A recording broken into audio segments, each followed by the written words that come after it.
Okay, so good morning, everyone. I'm Dhvani Rajyaguru. My roll number is 4, and today I'm going to talk about Chaucer, a prominent writer.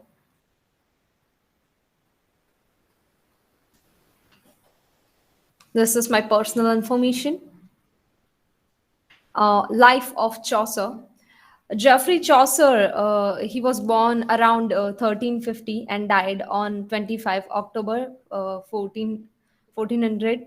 He was English poet and author. He is widely considered as the greatest poet of the Middle Ages, and he is also best known for the Canterbury Tales. He has been called the father of English literature and also father of English poetry. He was the first writer who buried in what has since come to be called as Poets' Corner in Westminster Abbey.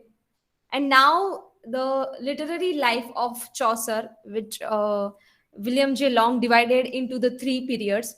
So first is the 30 years of Chaucer, where he was influenced almost exclusively by French literary models.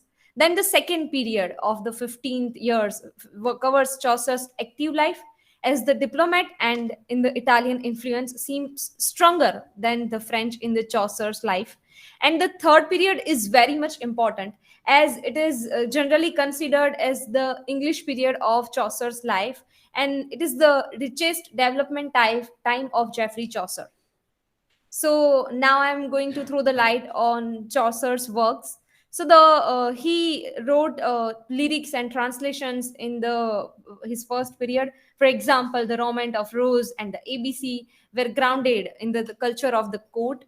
Then many of Chaucer's mature work would have been similarly written for and read out to be courtly audience. He made it for the God's people. His poetry also tells that he was a keen observer of man, is obvious from his masterpiece. This is we can observe from his work Canterbury Tales.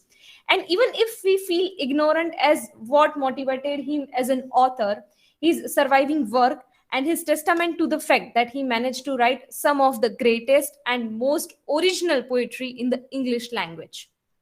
So his books, the works, first is the Book of Duchess. It is the first work of Geoffrey Chaucer, which he wrote around 1370.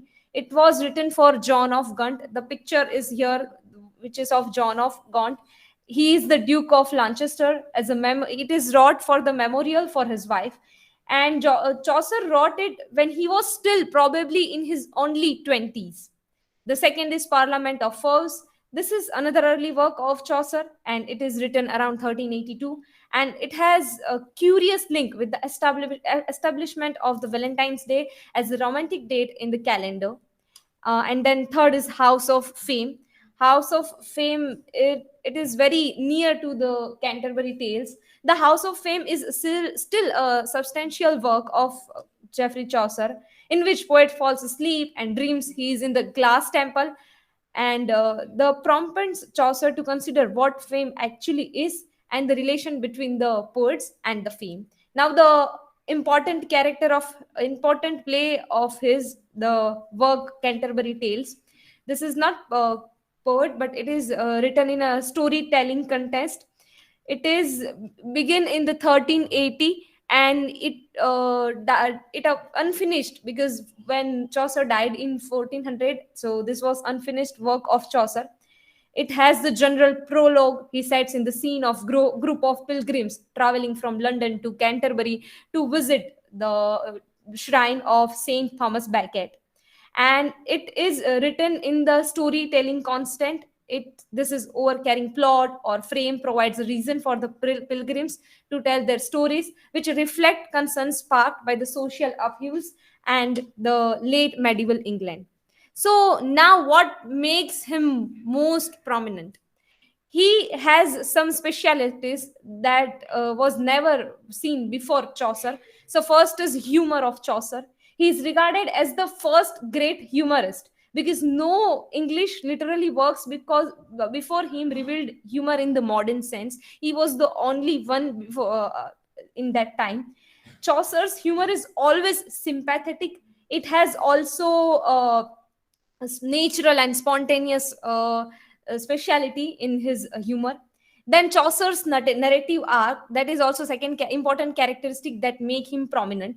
Chaucer stands successfully in his power of description. His description and narrative gifts possesses rare qualities, and he also is very good storyteller in that time.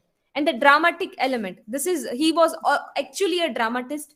He has his characters are full of vitality, and his method of narration is dramatic, and his character talk in that manner, so that is a dramatic manner of Chaucer. And he's also considered as the national poet and father of the English poetry. He was the first great national poet because Chaucer was expressed the new hopes and the aspirants of the people of that time, and mostly his art and his works lies in the English, which was not developed at that time. And he's also the father of English poetry. This name is given by John Dryden because Chaucer made it cool to use English rather than traditional Latin and French, which was very famous at that time. And Chaucer started writing uh, when there was no proper English dialect, and he was not went to the school or college, but he was God gifted. He was brilliant, and he has the skills of writing poetry naturally. He gathered vocabulary of Middle English dialect and started writing poetry, so which made him father of English poetry and which made him so prominent. He was not first poet in literature, however he was first among the English literature. People of that time were very enthusiastic. They wanted to learn, they wanted to read English literature, but English literature was not available that time. But Chaucer was the one who gave them this type of beautiful literature that has religion aspects, that has a very good narrative technique, and he also was a very good storyteller. So these all things make him very much prominent. These are my citation, these are my references, and I will conclude my presentation with his famous quote, not his, but the worldwide famous quote by him: time and tide wait for none. Thank you. Have a nice day.